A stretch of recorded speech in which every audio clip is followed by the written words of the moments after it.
ofer șansa de a câștiga un voucher în valoare de 50 de euro la Biscuit Pharma. Ce părere aveți? Dacă îmi răspundeți la două întrebări simple. Ok. Încercați? Perfect. Îmi puteți spune care este diferența între SPF 30 și SPF 50? Da, SPF-ul 30 are un factor mai scăzut de protecție față de soare. În regulă, da. Și ce le diferențiază pe cele două? Adică una îți oferă mai... Păi SPF-ul 50 îți oferă mai multă protecție față de cealaltă. pe o durată mai îndelungată de timp, nu-i așa? Da.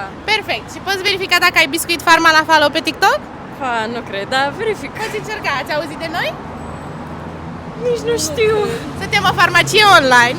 Puteți să intrați după la noi pe site. Avem foarte multe reduceri în perioada asta, în luna iunie. Atât la produse de protecție solară, din mai multe game, cât și la suplimente și diverse cosmetice. Da, nu am. Ne poți da un follow să știi de noi acum. Chiar avem niște promoții foarte bune. Vă mulțumim mult, o zi bună!